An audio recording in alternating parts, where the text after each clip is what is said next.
The value of log का question है, मतलब हमारा फेवरेट क्वेश्चन। ठीक है, आप लोगों को देखकर बहुत टफ लग रहा है, बहुत आसान है। देखिए 1/3 log 10 150 टू द बेस 10, इसको हम लोग बेस बोलते हैं। सबका बेस 10 है ना, ठीक है। बेस से फर्क नहीं पड़ना चाहिए, बेस दिया रहा है चाहे नहीं दिया रहा। देखिए इसको हम सॉल्व कैसे करें, बहुत सिंपल है। 1/3 log वो जो है 5 का क्यूब होता है, ठीक है। 125 जो होता है 5 का क्यूब होता है, लिख देंगे हम लोग, ठीक है। माइनस 2 log ये 4 जो है वो क्या है, 2 का स्क्वायर होता है, ठीक है। 2 का स्क्वायर लिख देंगे।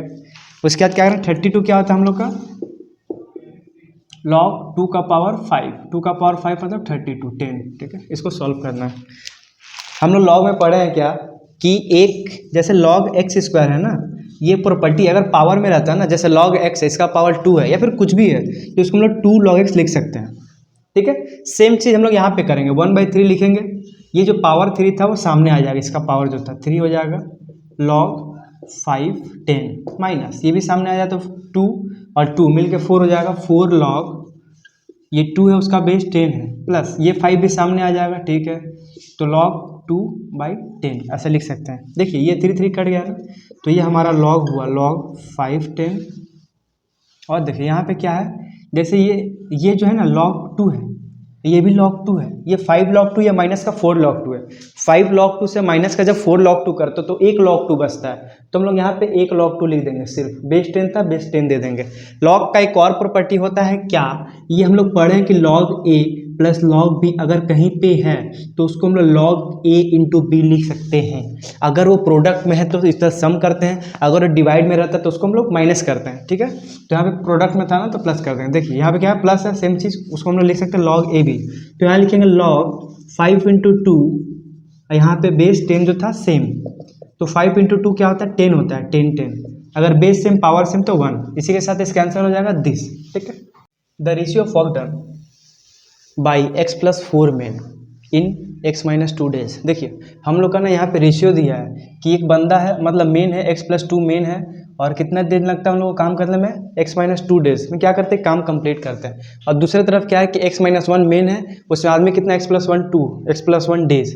तो दो रेशियो दिया हुआ हमको, कहीं ना कहीं हम लोग को वर्क डन का रेशियो दिया है W1/W2, क्या दिया हुआ है 4/5, ठीक है। काम क्या होता है, कितना आदमी कितने दिन के लिए काम कर रहा है उसको हम लोग बोलते हैं वर्क डन, ठीक है। तो हमारा कितना मेन है x+2 आदमी है, कितना काम करते हैं हम लोग x-2 डेज करते हैं, बहुत अच्छी बात है। डिवाइडेड बाय क्या है, दूसरा वर्क डन क्या है, दूसरा वर्क डन हमारा x-1 मेन कितने दिन काम करते हैं, x+1 दिन। तो इन दिनों का जो है, इन दोनों का रेशियो दिया हुआ 4/5, ठीक है। अब बाहर के साउंड को इग्नोर कीजिएगा क्योंकि हमारे यहाँ ऐसा ही होता है। x+2 इंटू x-2 क्या होता है, देखिए ये a प्लस बी है, a माइनस बी है, तो इसको हम लोग डायरेक्टली मल्टीप्लाई नहीं करके a² माइनस बी स्क्वायर लिखेंगे, 2 का स्क्वायर 4 लिख दिए डायरेक्ट। यहाँ पे क्या लिख देंगे, x² - 1 = 4/5। क्रॉस मल्टीप्लाई करके सम्स को खत्म कर दीजिए।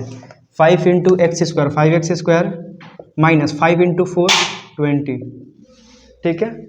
इधर क्या होगा, 4 को मल्टीप्लाई करेंगे तो 4 इंटू एक्स 4x² हो जाएगा, 4 इंटू 4x², ठीक है, -4।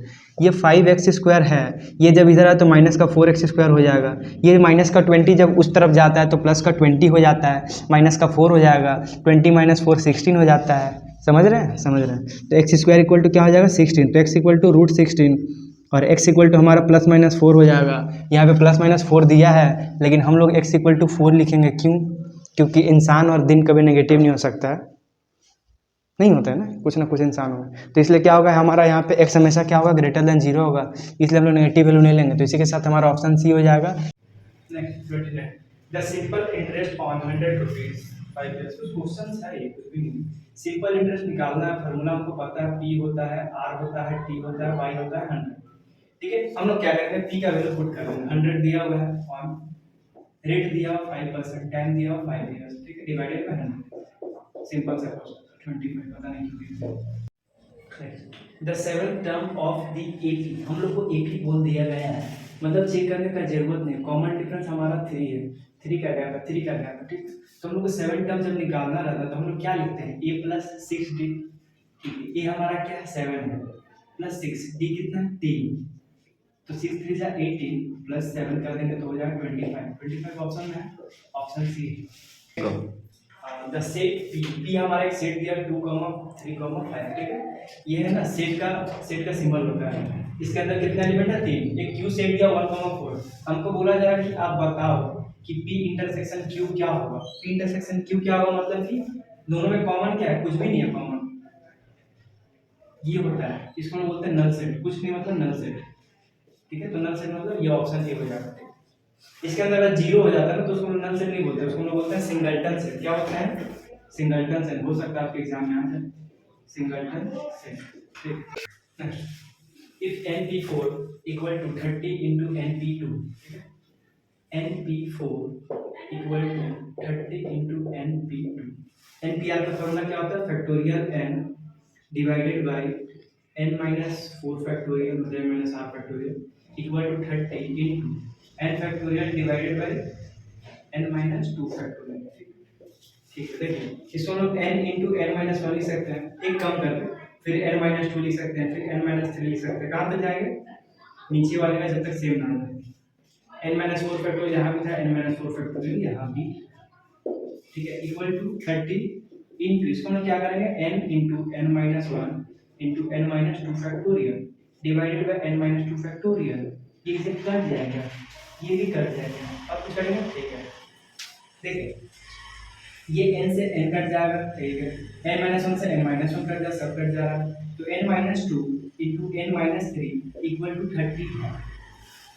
इन दोनों के बीच का गैप 1 है। अगर हम इसका गैप ही निकालते हैं n minus 2 minus n minus 3 तो कितना होगा, 1 होगा।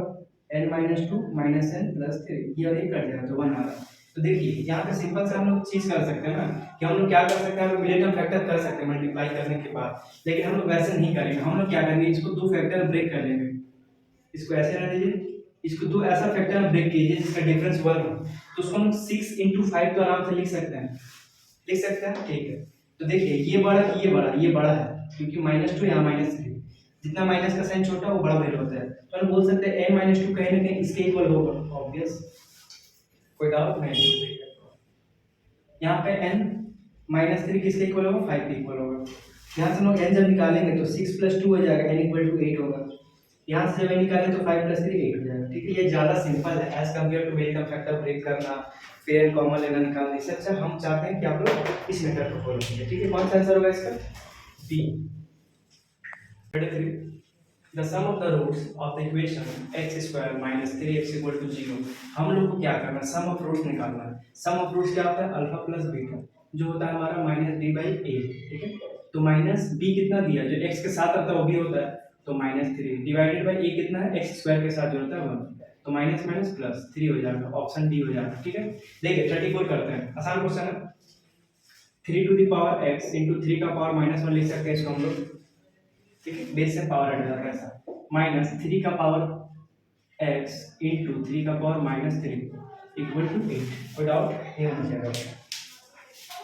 इन दोनों से 3 का पावर x कॉमन है, ले सकते हैं ये और ये जो 3 का पावर -1 इसको हम लोग 1/3 लिख सकते हैं, कोई दिक्कत नहीं होना चाहिए इसमें। इसको हम लोग 3 का पावर 3 लिख सकते हैं, इसमें भी कोई दिक्कत नहीं, इक्वल टू 8 में तो कोई दिक्कत ही नहीं है। तो इसको 3 का पावर x लिख सकते हैं, और ये जो होगा 3 का पावर 3 27 होता है। इन दोनों का एलसीएम लेंगे तो 27 होगा, और इसे जब डिवाइड करते तो 9 बार में जाता है, 9 into 1 9 माइनस ये 3 का पावर 3 कितना होता है 27, ठीक है।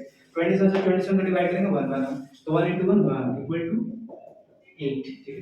तो ये 3 का पावर x हो गया, और 9 - 1 क्या होता है 8 होता है, और 8/27 यहाँ पे लिख देंगे इक्वल टू 8।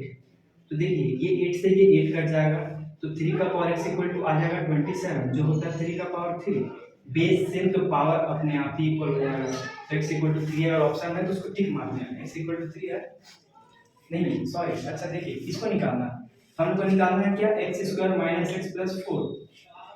तो x का वैल्यू 3 पुट कर देंगे तो 3² हो जाएगा -3 + 4, तो 3 का स्क्वायर होता है 9, और 9 + 4 -3, तो देखिए 9 + 4 कितना होता है 13, 13 - 3 10, 10 है ऑप्शन, ठीक है। देखिए 35 क्वेश्चन कैसे करना है, आसान क्वेश्चन है, क्वेश्चन तो करा ही चुके हैं। पी वैरीज इनवर्सली, पी क्या होता है, वैरी करता है इनवर्सली, इनवर्सली मतलब 1/q। जब भी ये प्रोपोर्शनल का साइन हटता है तो एक कांस्टेंट आता है q, ठीक है। यहाँ से हम बोल सकते हैं कि pq = k होगा। अब बोला जा रहा है कि p का वैल्यू 2 क्यू का वैल्यू 3, तो के हमारा क्या हो जाएगा 6 हो जाएगा, के इक्वल टू हो गया 6। ठीक है, अब बोला जा रहा है कि पी का वैल्यू हमको बताना है कब, जब क्यू का वैल्यू 2, तो इस इक्वेशन को वापस हम रीयूज करेंगे। पी का वैल्यू कितना है निकालना है, क्यू का वैल्यू 2, के कितना है 6, तो p इक्वल टू 6/2 जो होगा 3, p इक्वल टू 3 है, ये है। ठीक है, आसान क्वेश्चन।